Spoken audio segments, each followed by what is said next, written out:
metaphysical or spiritual. I was a hardcore atheist, and I document going from being a hardcore atheist to being a hypnotherapist, past life regressionist, hypnotherapist, and medium. I'm a medium also. So if you start, hi Kathy, if you start, if you have questions, what I really like to do is make sure that they're all answered by the end of this session. I'm not exactly sure of the time. I'm thinking 7:30 to 8:30 or 9. But if you do have questions that I haven't gotten to, if you go to the bottom there, click on chat, just write it out and hit enter, then I'll see it pop up, and then I'll make sure I get to those questions. This is about hypnosis, an introduction to hypnosis. So I want to get into how I got into hypnosis from being a 3-pack-a-day smoker, not every day because I'd be dead already, but I was a 2 to 3-pack-a-day smoker from stress, and interesting, weird coincidences started to happen that I would look at as coincidence, which I now know they're synchronicities. And a synchronicity is a purposeful coincidence, which is an oxymoron. Synchronicity is a purposeful coincidence, but a coincidence is just happenstance. So it's kind of weird to think, unless you know that there are energies that we're not aware of that is directing us towards a direction that would be helpful to us. So that's synchronicity. That's what I've been following. That's what I wrote about. Again, if you have a question, you can write it out. You can unmute yourself if you'd like to talk, if you have a specific question. I guess that's the best way to start. So I don't want to just talk to people, because that becomes talking at as opposed to communicating with. So I guess I'm going to start now. The question about hypnosis, and I'm going to assume you all have a question about hypnosis. And being a hypnotherapist for 20 years, there are many misconceptions about hypnosis, and I want to clear them out. That's the first thing I do when I'm working with a client.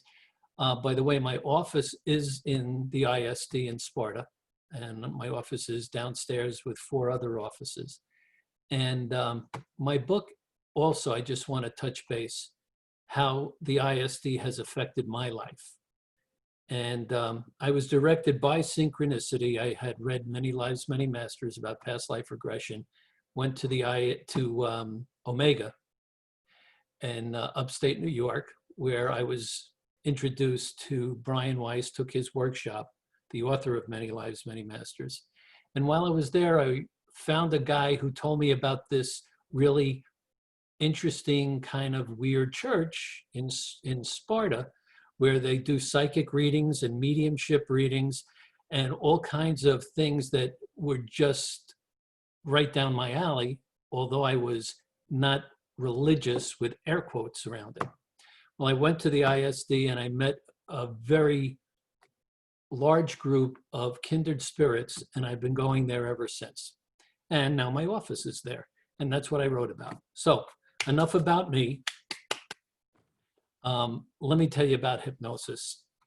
I tried to quit smoking because my son wanted to know why he didn't have a grandfather, and I had to explain that he died, and he wanted to know how, and I had to explain what cancer was as I was smoking. Crazy. And yet, if I hadn't done that, I wouldn't be where I am now, being a hypnotherapist and a retired special ed high school teacher. Through synchronicity, I found that job. And the process of understanding yourself really expanded. And so hypnosis was part of it. I started getting directed to a specific hypnotist in Long Island. I was living in Staten Island at the time. And I tried quitting for a year. I started lying to my family that I had quit, and I didn't.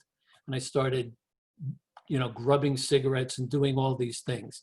If anybody's interested in quitting smoking, do me a favor, just click on your chat button, leave your name, or I'll see your name, and I'll expand on that. But I don't want to bore people with just quitting smoking if there's nobody interested in it. So I really like to, and this is where a workshop is different than this type of Zoom session.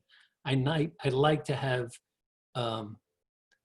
discussions. And Denise, you know that, and I'm looking at the names on everybody here. So in my classes, the interaction is important. I just spotted two. Denise, 10 months smoke free. I don't know if you're looking at the chat, but if you can, that's great. Congratulations. So that's how I got involved with hypnosis. I found this guy, I went out to Long Island, I got hypnotized. It felt like he hypnotized me for a half an hour.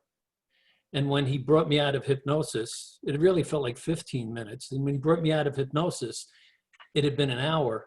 And I was shocked, like, no, there can't be an hour. It was only like 10, 15 minutes. And he laughed and he said, that's hypnosis. The way I describe it, if you've never been hypnotized before, if you know what it feels like to be at night watching TV, you're in your couch and you start to relax and you feel yourself falling asleep and you say to yourself, I should shut the stupid thing off and go to bed, but I feel so relaxed, and you sit there aware that you're falling asleep, but not asleep. That's what it feels like to be hypnotized. Except with hypnosis, I'm distracting you from falling asleep, and physiologically your brain is going through alpha brainwave activity, if you're familiar with that. When you're hypnotized, you're very open to suggestion. That's why if you're watching TV and you kind of fall asleep and you listen to it, if it's an infomercial, you might have some UPS deliveries coming to you that you weren't aware of. And that was a joke, by the way, just saying. So hypnosis is incredibly helpful for those of you who have behaviors that you don't want to do, but you can't. That's why smoking is so typical. However, nail biting, even stuttering. I've worked with people that stutter, and of course, public speaking phobias. Those are similar. So hypnosis works with any kind of behavior that you don't want, but you can't control. So nail biting is a big one.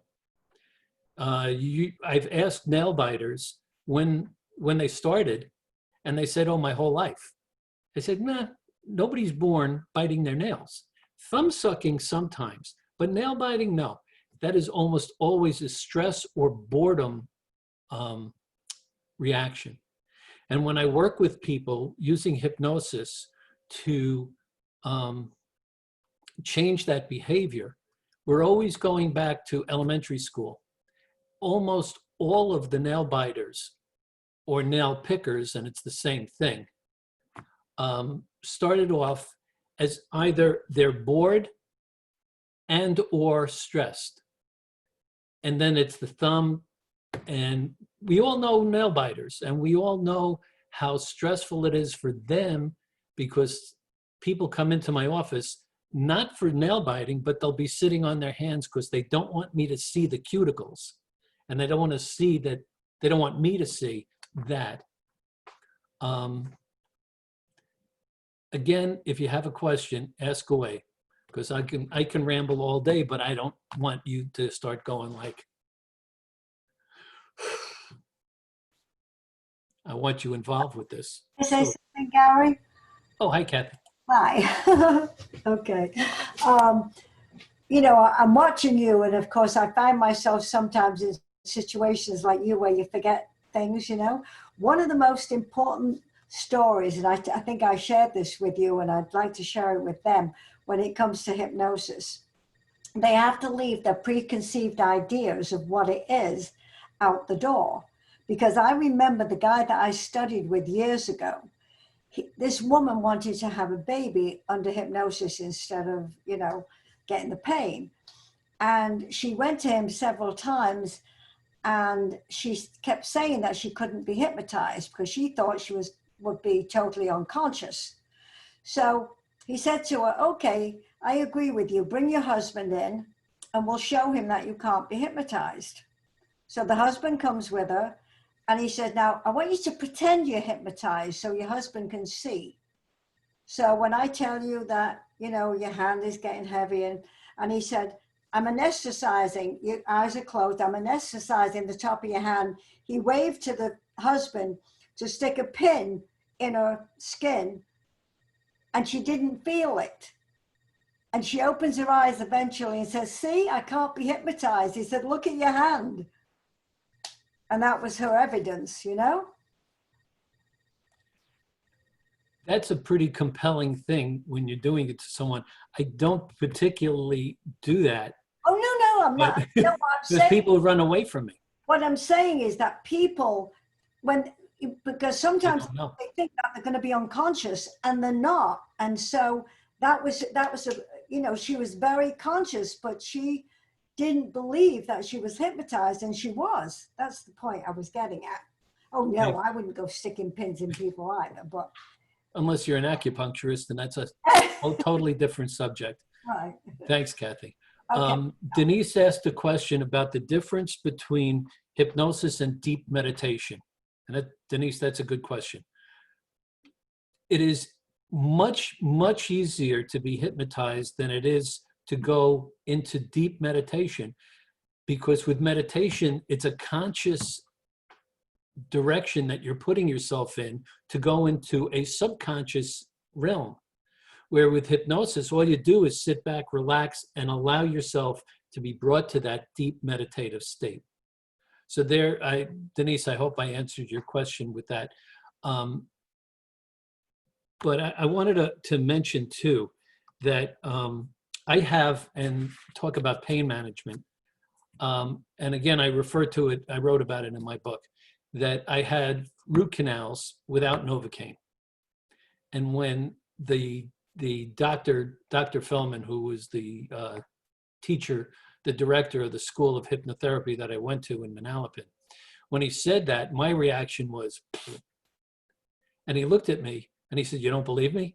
And I said, well, you know, root canals. And he goes, yeah, root canals, no Novocaine. He said, no difference between a little pain and a lot of pain. And so he did that to me in my class, but it wasn't a needle through my skin. That would have upset me. What he did was he picked my skin with his thumbnail and he started wringing it out afterwards, and I wasn't feeling anything. And then he had me deeply hypnotized. And then I'm looking normally from the class when somebody is a participant, the subject of hypnosis, and he does the hypnosis technique on them. In my case, it was for pain management. And he brought me out, and the looks on the people, the other classmates, normally were like really interested and wow, that was really cool. And they all looked at me like, and I went, what? How you feel? I went, fine. I didn't realize what he was doing. He had me feel like, and what I know now is he fanned my hand while telling me it was a Novocaine needle, that the hand was numb. I felt it completely numb. Then he did that. And when he brought me out of hypnosis, my hand was like crimson red with crescent thumbnail marks. And that impressed me.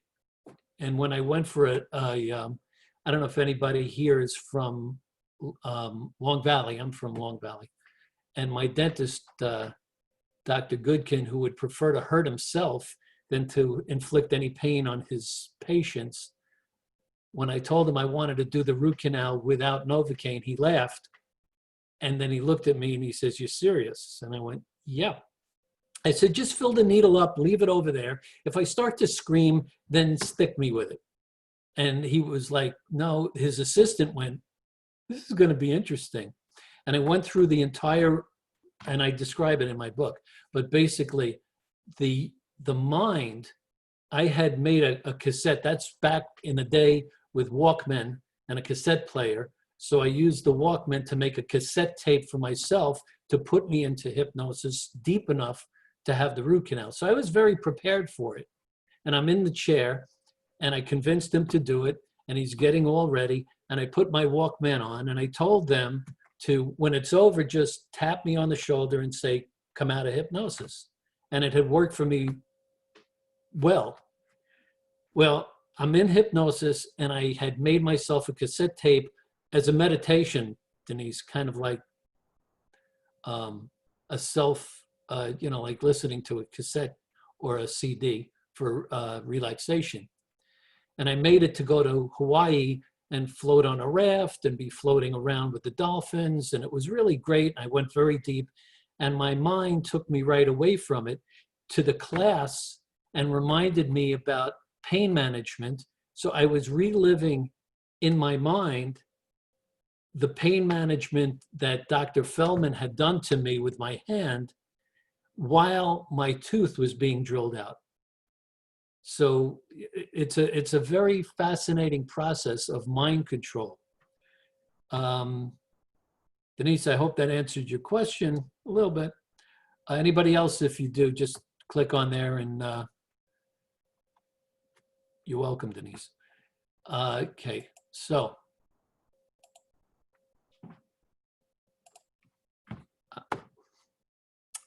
that's how I got involved with hypnotherapy. I went to be hypnotized. I walked out. Now I was 2 to 3 pack a day smoker at the time. I think there's a way to raise your hand. I'm just going to check it over here. Nah. Anyway, if you want to know how hypnosis works for smokers, well, you can ask Denise. That's because she quit. That's great. It's going to the part of you, and this is one of the most powerful hypnotic techniques that I've learned, is called parts therapy. If you think, whether you're a smoker or whether you're a nail biter or an overeater or any behavior that you do that you wish you didn't, or like exercise, want to be motivated to do a behavior that you want to but don't, same kind of thing. There is a part of you, and you can think about any behavior, any of you here on the list. If you think about a behavior you do, from smoking or overeating, or a behavior you would like to do like exercise, there is a part of you that's keeping you doing that behavior or not doing the behavior. And I call it, and it's called parts therapy. There is a part of a smoker who is the smoker, usually 16, 17, whenever they start, when they make the decision to be that smoker for their life, it takes away the thinking about it and you do it on an automatic pilot. So that's the part of you. The hypnosis technique that I use for correcting that behavior so that you're happier not doing it is parts therapy in the conference room of your mind. And I find that really fascinating. And it's a process that I've evolved over doing this for 20 years.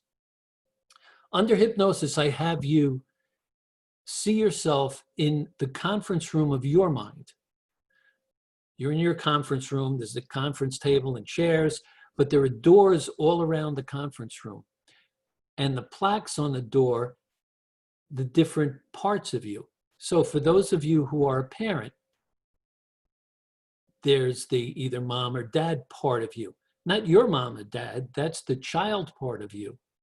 So if you're a mother, there's a door there that says mom or mother, the mother to your children, or a dad. If there's a smoker, if you're a smoker, the door says smoker. And what I do under hypnosis is have that door open and you look into the room where your smoker resides. And again, put any behavior that you'd like to change, substitute it for smoking. But when you look in the smoker's room, The majority of time, it's disgusting, it's dirty, there's smoke and ash, cigarette holes in the couch. Everybody has their own view of it. But the smoker is in there. And I have that smoker come out, and I have them go to the table, the conference table, and have a seat.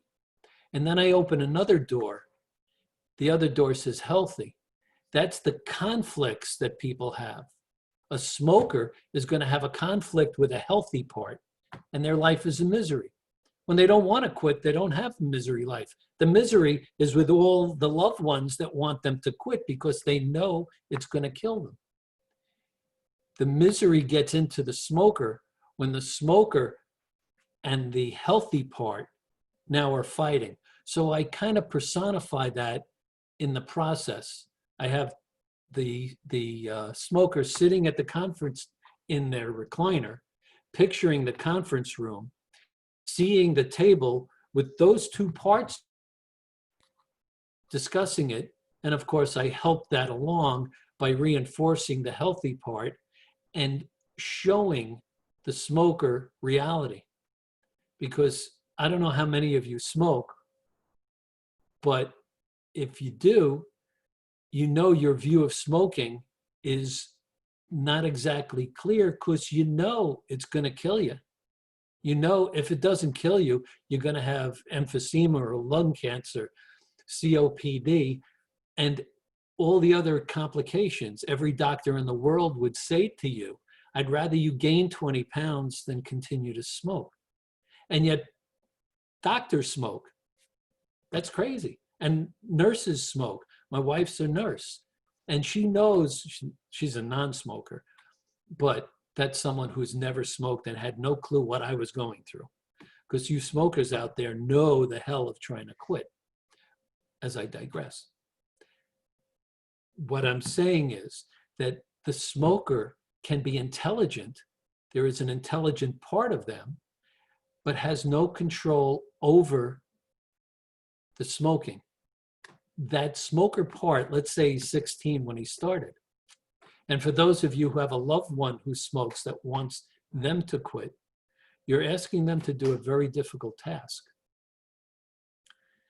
The smoker is not the adult age they are in their head. So let's say a 50-year-old wants to quit smoking, to simplify it. 50 years old, I've been smoking for 25 years. I really need to quit, but I can't. That's because the 15-year-old in your head is the smoker, not the 50-year-old parent. So if you say that 15-year-old kid in my head, I'm telling him to quit, then I ask people, if you were 15 again, and I asked you or told you you need to quit smoking, what would you tell me? And most all of them say, get out of my face, or stronger. But you're asking a part of you that you designed to do this, and the important thing is for the rest of your life. We all have a driver part. I'm sure every one of us drive. The good news about driving is that once the driver part of you at 17 years old, usually, is formed and you're driving, you never want to lose the ability to drive. And the good news is that once a part is formed, your driver part, it's with you for the rest of your life. That's good. Driving gives you independence. So that makes sense. You never want to stop your driver. But there's no difference between parts. A driver part and a smoker part are the same thing. They're designed to stay with you forever. It's the habit pattern of smoking. It's the habit pattern of driving.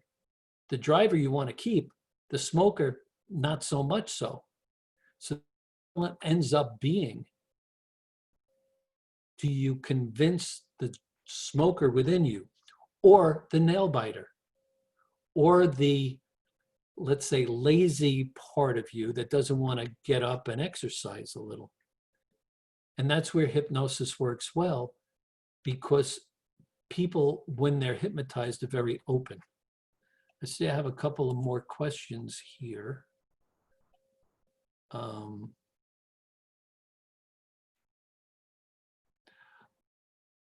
Okay, the question or the statement is to do hypnosis on Zoom. I've never done that, but we can try. So if you're all willing, let's do a quick. See, I don't have my music in the background. However, let's try it. And I'm assuming here, because I don't see anybody except Kathy, that I'm getting these. So let's try it. So, and it's, we got plenty of time, that's good. So what I'd like everybody to do is get yourself into a comfortable position. You can stay by the computer screen. Like Kathy and I, we both have like comfortable chairs. Your videos are off, so I don't see any of you, so that's fine too. But just take a breath. But I want you to listen to the sound of my voice. So just breathe. You might hear sounds in your house. Some of the kids might be talking. Somebody might be watching television. You might hear the air conditioner blowing if it's warm in your house. But those sounds are unimportant.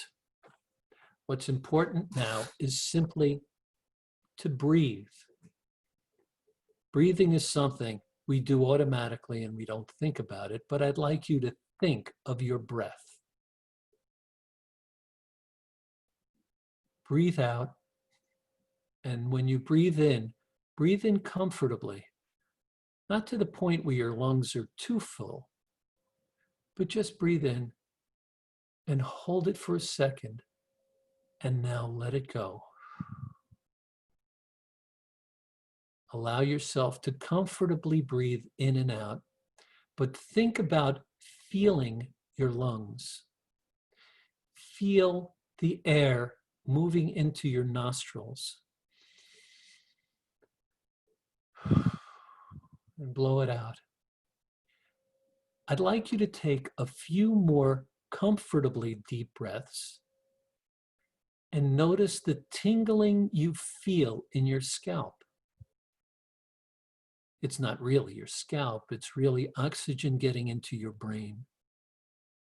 Allow that energy to move through your body.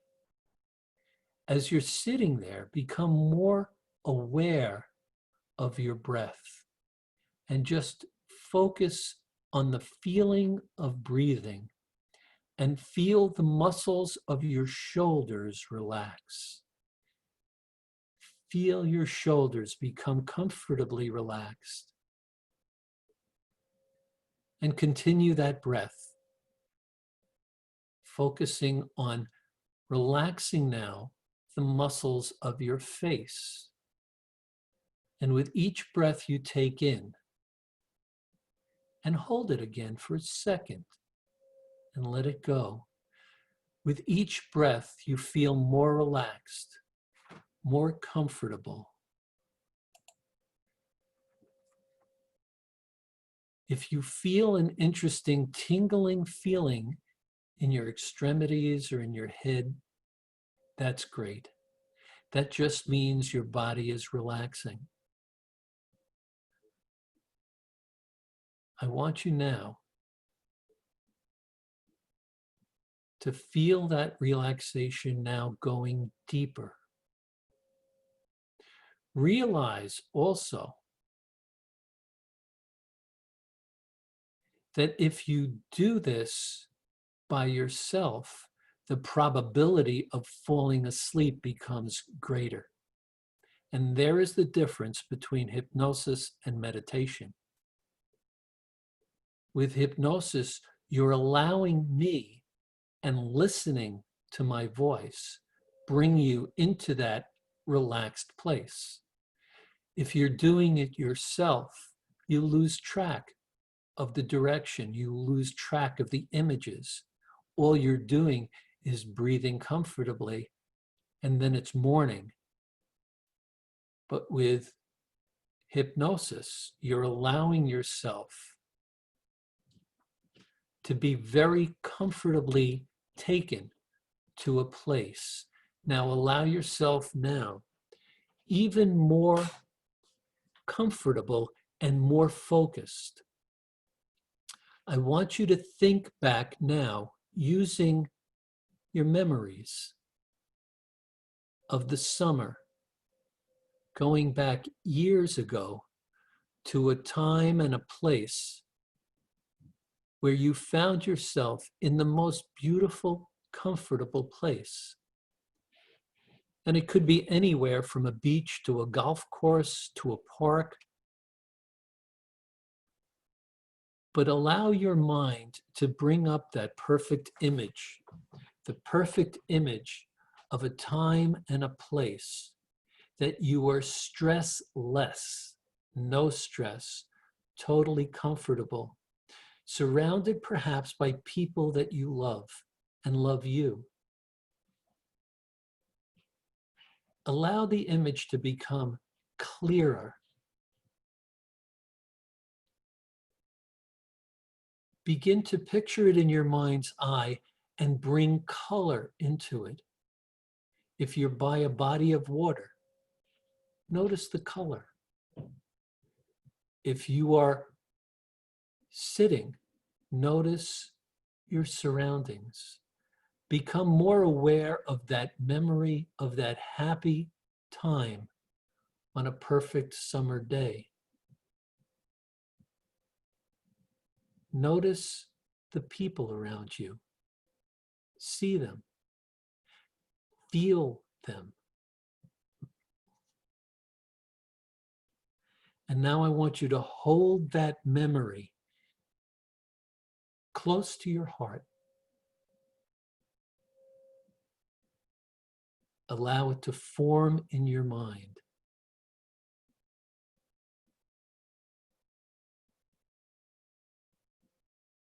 And then take another breath. And in a moment, I'll awaken you. When you awaken, you'll feel very relaxed and very comfortable. And realize that that was a very light layer, a very light level of hypnosis.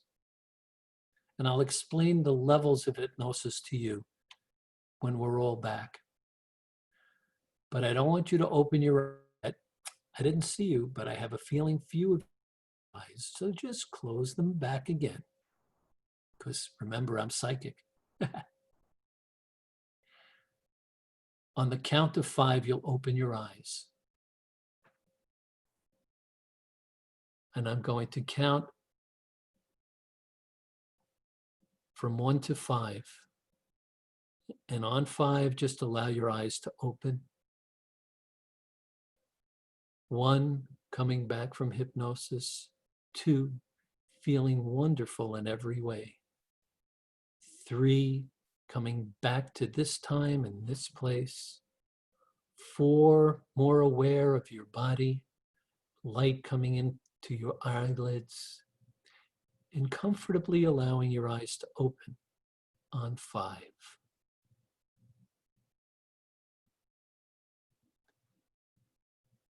So,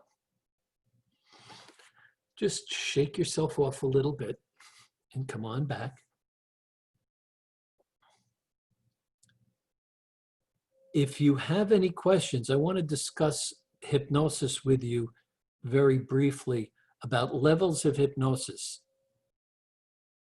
If anybody did not experience it, if you were looking around and just kind of observing and not allowing yourself to go into hypnosis, you can click on the chat and just send me because everybody sees the chat.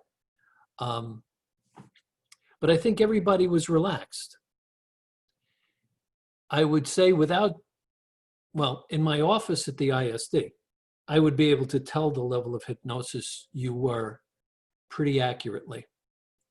But I want you to understand the levels of hypnosis. A 1 level of hypnosis is your eyes are closed. Right now, I'm a level 1. I'm not hypnotized in any way, but my eyes are closed, and that stops visual distractions from keeping me from being relaxed. That's a 1. A 10 is so deeply hypnotized that if you go down 1 more level to an 11, you're no longer hypnotized, you just fell asleep. So there's that 10 space. 1 is like here, just barely closing your eyes. 10, just falling asleep. 10 is too deep. 8 is perfect. And I would say everybody there, without the music in the background, just listening to me, probably went to a 1 or 2. Those of you who I've hypnotized before probably went deeper. But because everybody's in their own house, sitting in front of the TV screen or computer screen, everybody's is different. Again, if you have any questions about it, especially if you don't feel you were, what I'd like you to do is click on the chat and just say why you think you weren't hypnotized. I can't tell for sure because I can't see you, obviously. Okay, I was typing, but I don't know how to spell sonumbuli. I was asking what to explain the difference, but there's very few people can reach sonumbuli, but when they do, they don't have a conscious memory when they come back. Right.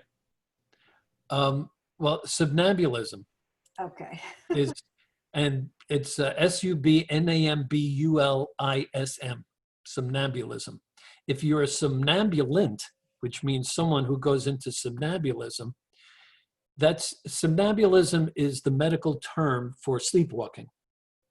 So if when you were a kid, usually, but if you slept walk, and I did, I slept walked right out of the house. But if you slept walked when you were a kid, you're a somnambulant. The good news about a somnambulant is, well, it could be good news, it might be bad news.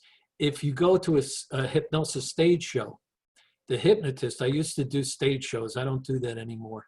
It's a double-edged sword. The stage hypnotist will eliminate well over 90% of the group. So if I had 100 people, using 100 as the percentage, if there are 100 people in a stage show setting, a hypnotist is going to know that he could get at least 10 on stage that are close to, if not somnambulants, and they're going to be quacking, and they're going to be running around, and they're going to be acting silly with no memory of it. That's a somnambulant. The good news for me, and Kathy, I guess, are that I quit smoking in that one session, and I walked out and I never looked back, no urge, no anything. But that's the good news about being a somnambulant. And the bad news is if you're in a stage show, you might embarrass yourself. So there really isn't any bad, just don't go to a stage show. I'm not seeing any other questions. So,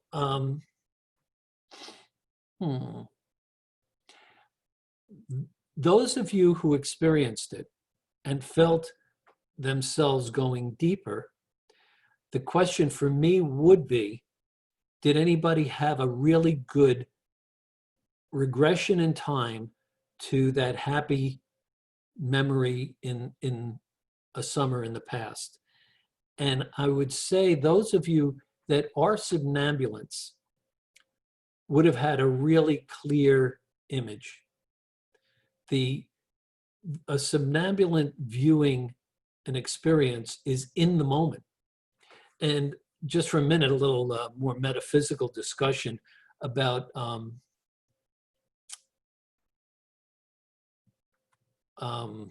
past life regressions. If anybody's interested in past life regression, oh, I do have a lot of messages here. I just noticed them. Let me just look over. I'm seeing, let's see.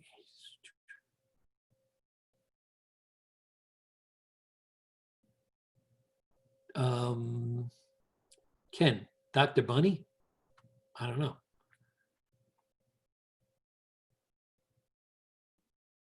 Okay. How do you get, okay, Tori, how do you get to a level 8 without falling asleep? That's a good question. A level 8 is, with hypnosis, you're never at a level 8 like this, straight. You're going from 8, 9, deeper, 9. If you get to a 10, then you're going to just drop off and go to sleep.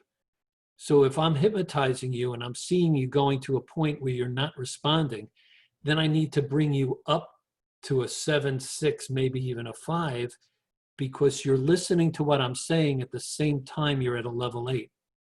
I hope I'm explaining that so you got it. Level 8 isn't anything you have to worry about. It's just a description for the hypnotist to see. You don't have to deepen a person. It's called deepening for hypnosis. If you're at a 1 and your eyes are closed, and 2, you're breathing okay, but you're not really there, I need to deepen you to an 8. You don't have to worry about that. That's my job. When you're at an 8 and you go to a 9, then I go, uh-oh, we got to go up. So I'll talk to you like this. If you are at a 9 and I see you're going to fall asleep in a minute and you're going to be in my office until tomorrow morning, probably not a good thing. So what I normally do is I will talk to you. When you hear the sound of my voice, just raise your hand. So somebody who is deeply hypnotized, and I say on the count of 3, feel your hand raise. And I go 1, 2, 3, and nothing, they're going to sleep. If I see the person is deeply hypnotized and I say, on the count of 3, just feel your hand go up, 1, 2, 3, and the hand goes up like this, they're just really deeply hypnotized. There's no danger of being stuck in hypnosis, which is another question. Nobody has ever been brought to the hospital stuck in hypnosis. That's a good one. What happens is, and it's interesting, and I've used it frequently, if you're so deep, you don't want to come out of hypnosis. If you're at a good level of an 8 and you're feeling totally relaxed and really comfortable and good, and I say on the count of 5, you'll open your eyes, and I get people like this. Oh yeah, the count of 5, really, 1, 2, 3, 4, 5, come on, open your eyes, and like this. The way I get them out, I'm going to give you all a little hypnosis secret. The way I get people who are so deeply hypnotized, but not sleeping, but just don't want to come out, is it say, this time on the count of 3, if your eyes don't open, I'll be forced to charge you an additional $100. And then I usually get their eyes to come right out of it with a good laugh, because I don't really charge for that. But let me just, I see I missed a couple here. Let me just go scroll through it. Let the sound of my voice carry you away. Yep, that works. Denise, 1974 camping trip. Sounds good. And Cheryl's interested in past life. I'm going to get into that.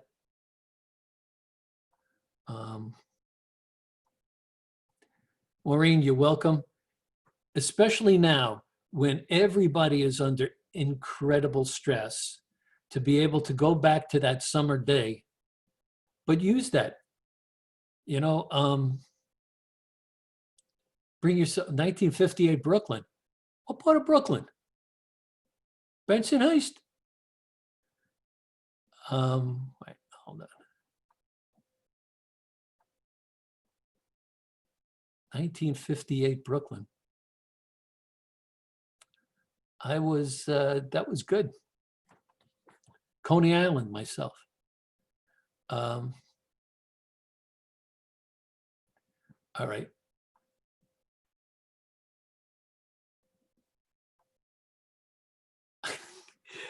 Okay, I just scrolled to the last one. Maureen, Garrettson Beach. I lived on East 26th Street between R and S. We're neighbors. There's a synchronicity right there. Pretty cool. I didn't know you were from Gerritsen Beach. Anyhow, so again, if you have any more, just throw some more questions on there. Past life regression. If you haven't read Many Lives, Many Masters, that's the number one go-to book. Dr. Brian Weiss, that's who trained me when I went up to Omega.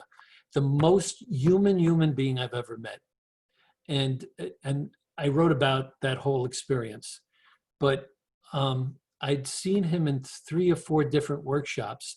By the end of the workshop, and that first one had probably 200 and something people, huge group. By the end of the workshop, he knew almost everybody's first name by sight. I don't know how he does that.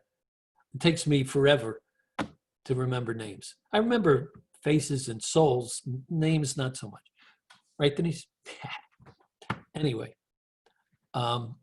excellent book, yes.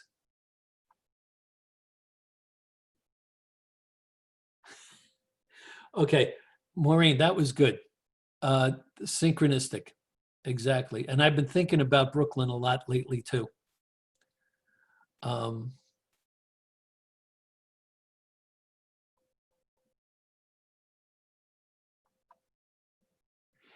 Yeah, Marge, sheltering at home, bringing up the memories from the past, absolutely.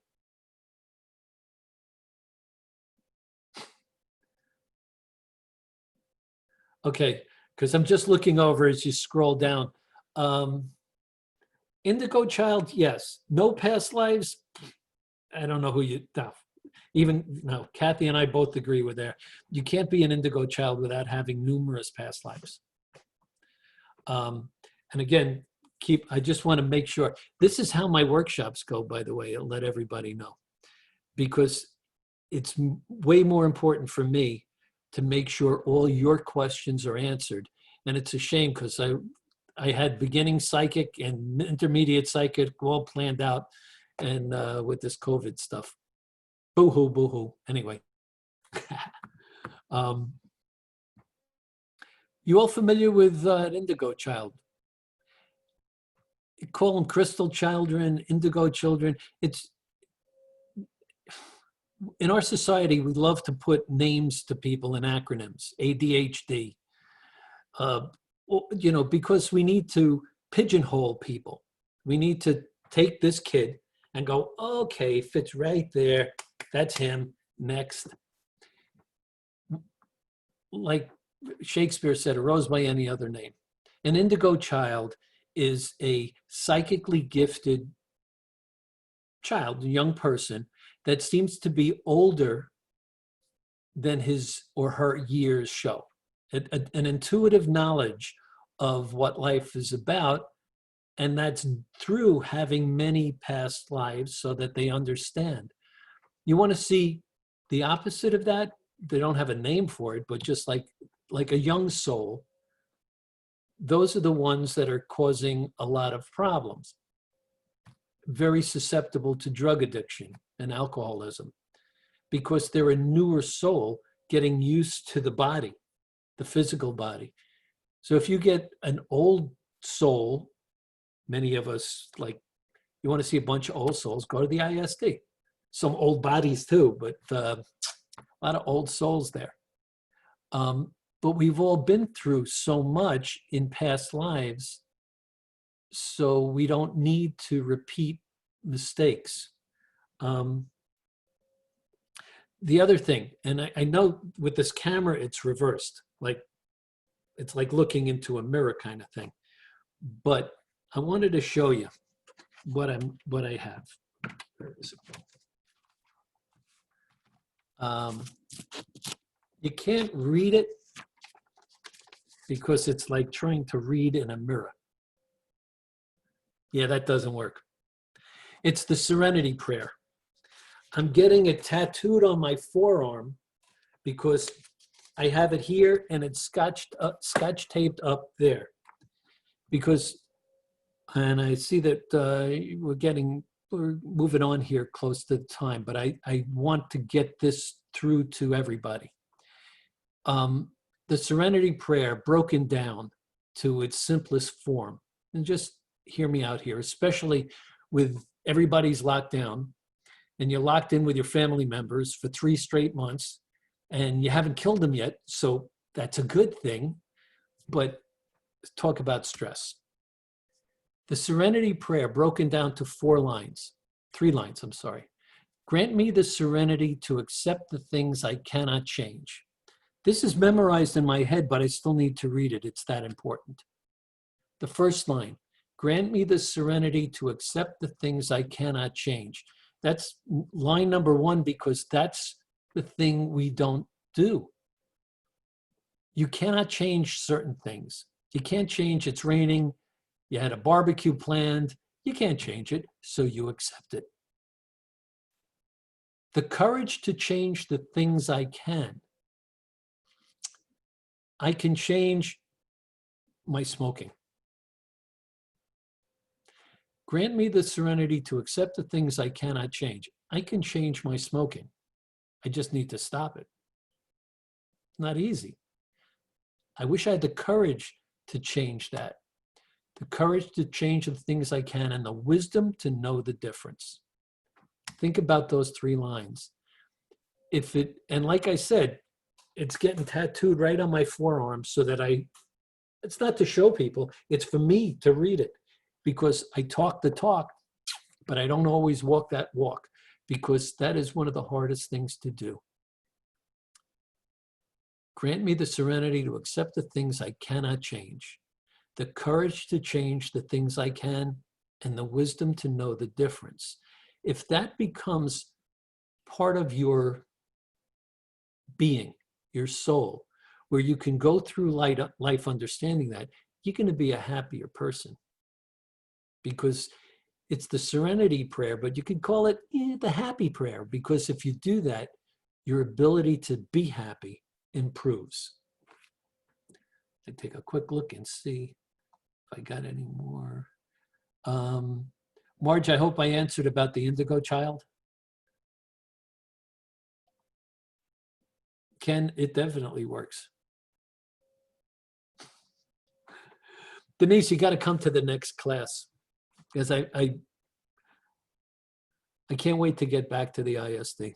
And Kathy and I, we got to talk about that, because this is making the place,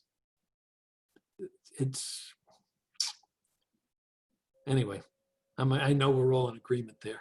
The fact that we can't go now is going to make us all the more want to go when we open.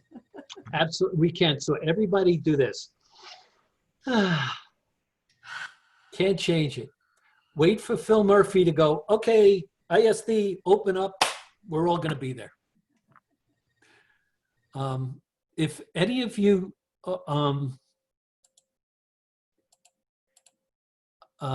unaware of the ISD,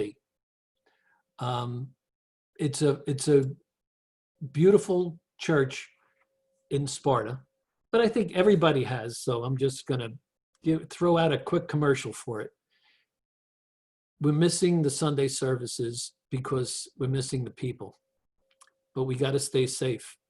And I'm just looking except for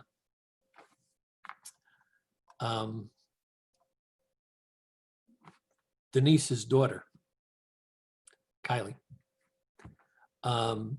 The average age is like me and Marge, like we've been around a while. So we need to stay safe, wear your mask. If you looked at my Facebook page, I took my white mask and I wrote on it, protect others. So I walked around in the beginning with my mask on, not for me, because it really doesn't protect, I guess, but to protect others. So wear your masks and keep yourself safe. I came up with a good idea. I wear the mask to protect others, but I put inside the mask essential oils that I breathe in. That's great. That's perfect. Um, the other thing is, I saw Juan, by the way, at Home Depot, and I could not resist it. I gave him, and it's like I was giving him a hug, and I was shaking his hand. It was like, oh, well, you know, we both went like, no, no, no, we can't do this. It's so natural. But I've taken the page from the Eastern philosophy. So what I'm going to be doing from now on, instead of shaking and hugging, which is going to kill me because I'm a shaker and I'm a hugger, I'm just going to, so if you come to my office, it'll be this, and hopefully we'll be back up shortly. But does anybody have, oh, we got one new message. Let's see. Oh my God, Kylie's going to the University of Kentucky. Oh my God. Hi, Lisa. How are you? There you go. You can talk. Gary, Hi, Lisa. do you remember Julia? Hi. I remember some years ago. Yeah. Yeah. How are you? Wonderful. I'm missing all my peeps. We miss you. How you doing? I can see I'm you back good. Get out of there. I'm ready to rejoin it. So is Julia. Well, we need you and the younger generations coming too. We're ready. Okay. So, So, Gary, are you going to talk about mediumship too? I hear you, but I don't see you. Are you going to talk about mediumship too? Oh, wait a minute. Are you going to talk about mediumship too? Mediumship. Mhm. Sure. With, how about if you ask a question? Because I can go on that one for about 3 more hours. Oh, dear. How Hit you, did you kind of discover that you had those abilities? okay. This is Donna. Yes. I knew that because I'm a psychic. Right. No, I saw your name up there. Hit your video for a second. I don't have a video on this thing.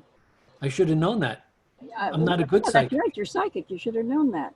Nah, I'm not a good one. All the computers crashed in the house, so I'm on the laptop, and this laptop does not have a video. Oh, okay. How did I know I even was? bought a camera for my regular computer. However, I can't hook it up to this one. Okay. If it has a USB port, Doesn't have listen the to me right- like I know what I'm talking about. Ah. But Donna, if I knew when I was a kid, when I moved, what I wrote about is how I became aware. At 5 years old, we moved into a new house, and in Brooklyn, East 26th Street between R&S, in Garrettson Beach or Marine Park. And just before I fell asleep on the first night there, I had a feeling as I was sleeping, now I was only 5.5, that somebody was looking at me. And I kind of opened one eye and I looked, and there was a man standing at the foot of my bed. And he wasn't scary, he wasn't doing anything, he was just there. And I'm screaming, my parents came running in, I'm saying, there's a man there. And I knew he wasn't, but I couldn't deny that I saw him. And for probably 2 months after that, I saw him consistently. And my mother had to sit on the side of my bed and, like stroke my back until I fell asleep, and then she would leave. And I felt very bad about it because my father would be yelling that he had to go to work and this is silly and there's nobody there and it's a bad dream. So I denied everything about seeing, but I threw, and in the book I described, I threw the baby out with the bathwater. If you can't use your 5 senses, it's not there. But you can't prove God, and you can't prove anything other than your 5 senses. So for 40 years, I denied it all. And then I read Many Lives, Many Masters, and I went to Omega, and I found the ISD, and I went to their first psychic development class. I knew I was here I talked to my father after he passed for my whole life, but it was him in my head. So I would hear him talk to me. When my son and my daughter were born, I heard him say in my head, "They're beautiful. Congratulations." And in my head, I said back to him, "Thank you, Dad. I wish you were here." And then logic told me that's what I wish he were here, what he would say. But then when I went to a medium and I got him telling me, or the mediums that relayed my first mediumship reading, validated that it had been him, they couldn't have known. And so from Omega, that following 3 weeks after, in September, I went to ISD for the first time, and I took a basic psychic development class. So Don, I hope I'm answering your question. I knew something was up. I knew I was connecting. I knew things about people. I would say things before they would say it, but I never believed it. And then you take one class and you shock yourself at your ability. I hope I answered that question. You know, you can click on That you sort of answered the question, but you were talking about psychic abilities. How is that? How do you jump from psychic abilities to mediumship? Like psychic abilities, everybody's, experiences some of these strange things once in a while. Yep. But how do you go from there to actually like receiving something that's maybe not in your head? That's a very good question. And some of the people that have taken my class, that's a big one. Everyone is psychic. Everybody has psychic ability. And then there was a lot of discussion does that mean that everybody's also a medium, or are mediums different? The term psychic medium is a redundant term. All people are psychics, and that means every medium is a psychic. So everybody's psychic, but not everybody's a medium. But you are your own best medium, because you're connected to your loved ones better than any medium could give them to you. But we're all in denial of it. So we need to have that second person proving it to us. But that's a skill that you work on. There are some mediums out there that are just incredible. You know, we laugh about, well, we don't laugh, but we talk about Teresa Caputo. But she's pretty accurate. The ones that, if you're interested in proving mediumship, Garry Schwartz, Dr. Garry Schwartz from the University of Phoenix, Arizona, in Phoenix, where is he? Anyway, just Google Garry Schwartz. He's written books, I'm just looking up at them now. The Afterlife Experiments, where he took the top mediums in the world, John Edward, Anderson, John Holland, Suzanne Northrop, like the top of the field. This is going back in the 90s. And he did quadruple blind studies. If you understand statistics, to prove something, they do a double blind study where the subject and the person who's testing them, there's no connection. They did a quadruple blind study in that book with John Edward, where John Edward was in Long Island, and Garry Schwartz was in where is that town? In Arizona. Anyway, by Phoenix. Anyway, on the phone, there were two researchers. So John Edward was sitting there.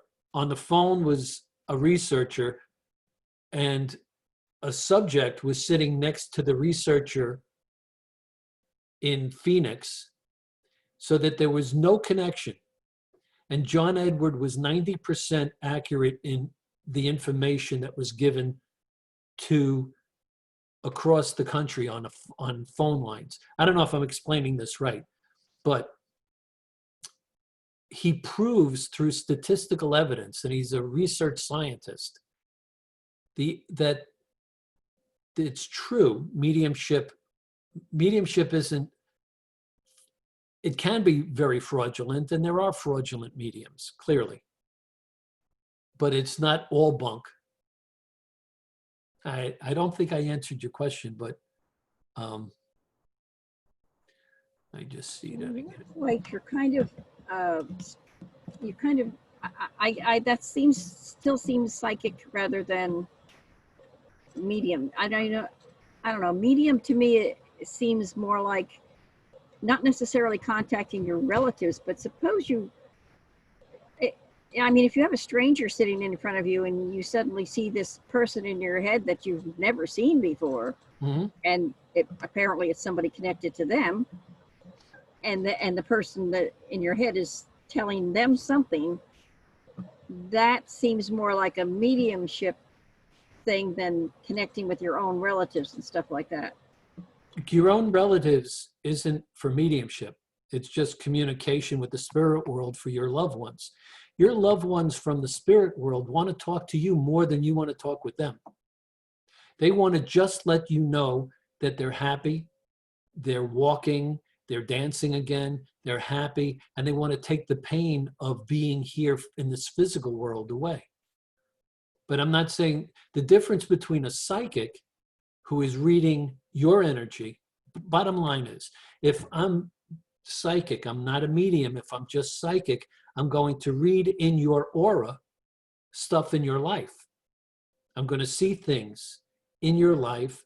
And when somebody says, I want psychic, I want to know, here's my problem with psychic. So it's reading your energy. Mediumship is reading discarnate energy, connecting with someone in the spirit world that wants to give you a message. And it's always those that, you love and love you. And they just want to let you know they're good. But I have a problem with giving psychic readings when the person says to me, I want to know my future. Am I going to have a good relation? I'm looking for a man.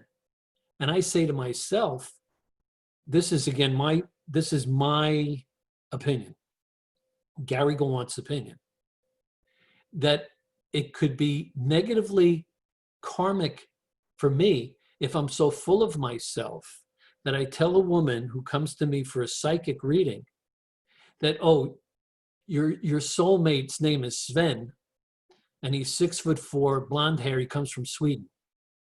But her real soulmate is Anthony, that she's known forever, and he's 5'10", and he's been around her, but now she's going to blow off Anthony because Garry says Sven is her soulmate. I don't like doing that. I don't have that confidence in myself to give that.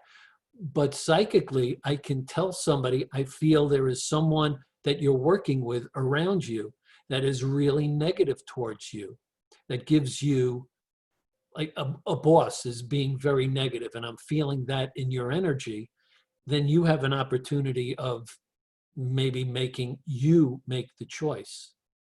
Am I making myself clear, Donna?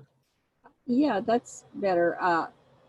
By the same token, though, couldn't you told that lady that there's somebody already in her life that maybe she should be looking at? Yes.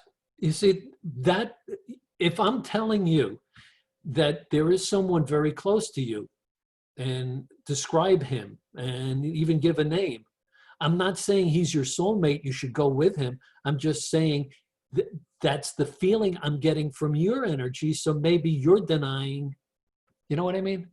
Because psychic is iffy. I've always said that. It's the power of suggestion is really strong in everybody. With mediumship, you're either right or wrong. That's why I prefer mediumship, because I'm either right or wrong. I have a man in spirit here, and I'm feeling fatherly. Okay, you say to yourself, well, yep, my dad's died. Then logic says, well, I'm 56. He would have to be 120. So duh, because there's a lot of fraud in it. In my book, I write about psychics, that there are 3 types of psychics or mediums. The honest, reputable ones that are doing it because of the love of doing that and the love of feeling the connection and the joy that someone gets from a good mediumship reading. That's one. There are the fraudulent ones, the cliched, gypsy that you come in and she'll sell you a candle from the dollar store for $400 because she says there's an attachment to you. Fraudulent, shame on her. But there's also the delusional one who really thinks they're a medium and they're just fabricating it all up and they don't understand it. Wow. So and again, I wrote that and I put down in my book, and Denise, right? And every other moment during all our workshops, I say, this is my opinion. And please take it, just my opinion. So I'm saying that now and feel comfortable. Okay. Did that help, Donna? And also, if someone wants to ask the question instead of writing it, just, like unmute, put your video back on, just wave at me and we can answer those questions. Thank you, Denise. The class was good. We're going to be doing that. I'm sure once we get back in, who the heck knows, maybe fall, we'll be doing the basic psychic, intermediate psychic, and maybe mediumship again. Because I love doing those workshops.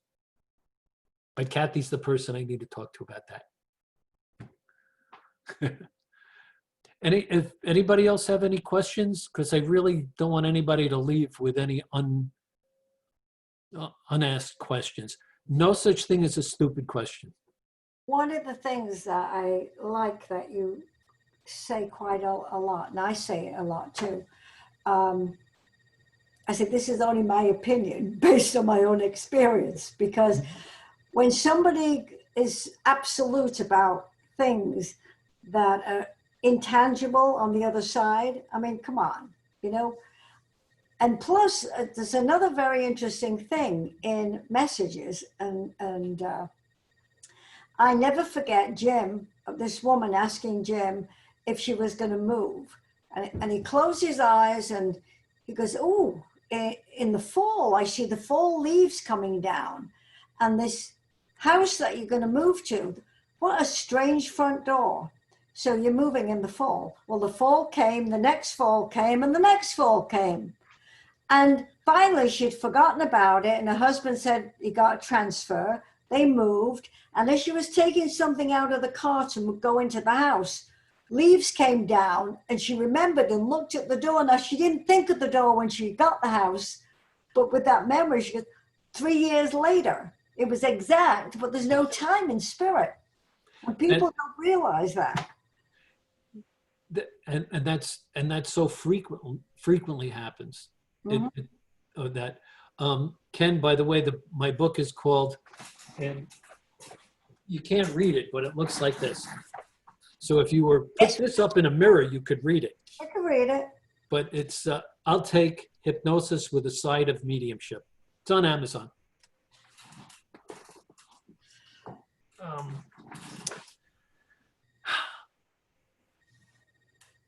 If anybody has any other questions, because I think we're, it's coming up to 9 o'clock. So no, I'll be here for a while. I love talking. And I haven't in 3 months. So I'm like on, this is ridiculous now. Just just unmute it and put your video on. And this way, instead of having me to stop and read all these things, Cheryl, Past Lives. Okay. Cheryl, if you want to unmute and click your video, just Past Lives is a huge subject, and for me to type it out. But if you have a specific question about past lives, I'd be happy to answer it. You want to just unmute and ask what you have? or your curiosity? Somebody in the past had told me what my past life was, one of my past lives was. And there seems to be a connection, you know, but I'm not doing that right now. How do you find out what your past lives are? How can you? Terrific question. Two things I want to approach with that. If in my book, again, I write about a person who had a fraudulent, just like that, a psychic telling a person what their past life was. And the guy, and it was, it happened in Omega when we were all doing past life regressions on each other. And I won't give you the whole book, but that whole section. But he was from Scotland, and he wouldn't allow himself to be hypnotized again. And I asked him why. I mean, everything you say, he was up on stage, he was a somnambulant, everything said he should be the easiest subject for a past life regression.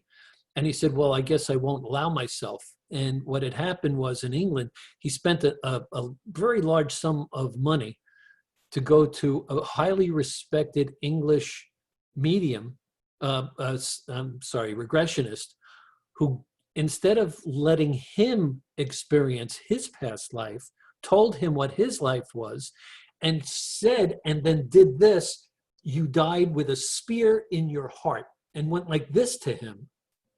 And he had a pain in his chest for like months until it finally went away, and he would never allow another person to hypnotize him. And telling someone what their past life is, there are psychics and there are mediums that can connect with that energy. That's very psychic, connecting with that energy.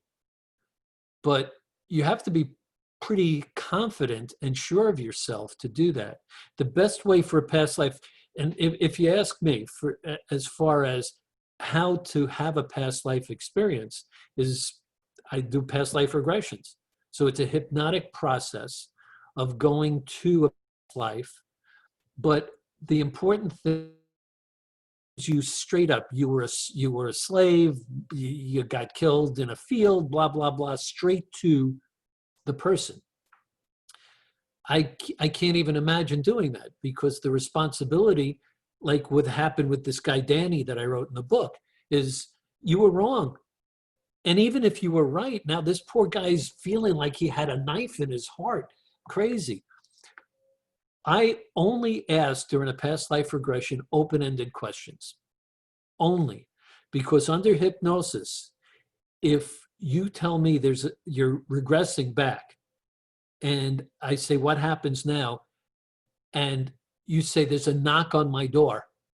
And I say, was it your father? You're going to say yes, because the question itself is either yes or no, not open-ended. So if I ask you, what happened? Is there a knock on the door? And you say, yes, there's a knock on the door. And my question is, was it your father? That's a leading question. And because the image in your mind is going to be, was it your father? You're going to see your father. You're going to say yes, but it might not be. So an open-ended question is, there's a knock on the door. And my answer, my next statement should be, as a regressionist, who's there? Who is it? Who knocked on your door? What are you seeing? Where are you going? It's the who, what, where, why, when, and how of asking questions, because that's open-ended. Because otherwise I'm leading you.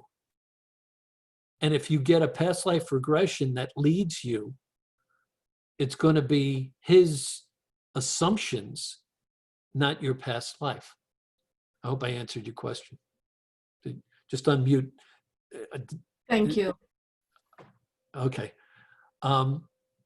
Again, and instead of typing it out, as we're running, on in time here. Gary, what you've made very clear with this, in my estimation, anybody, well, of course, you're local, so they can come to you, but if they were talking to somebody else like a friend or relative in another state that was going somewhere. You have to make sure the quality of the person that is going to be doing the past life regression and that, like you said, Yes. it's all in how it's conducted.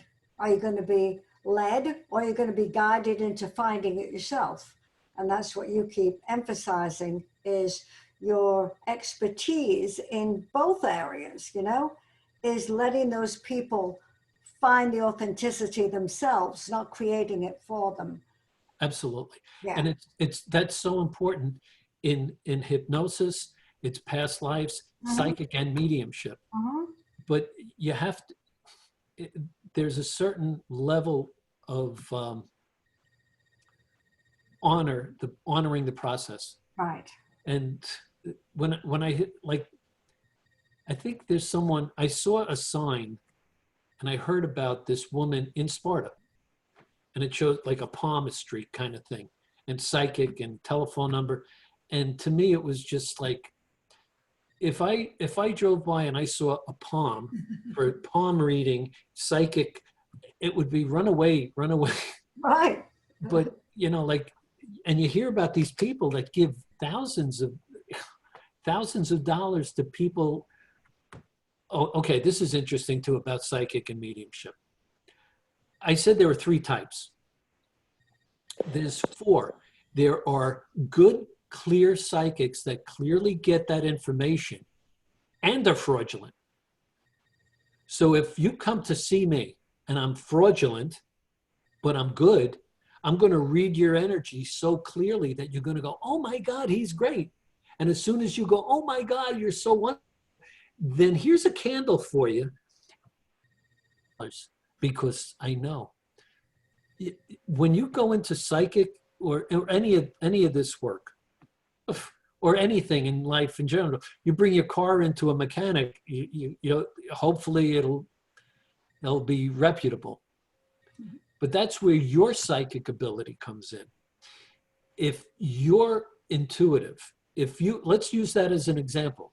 Your car's sputtering around. And I wrote that's Danny was from the book.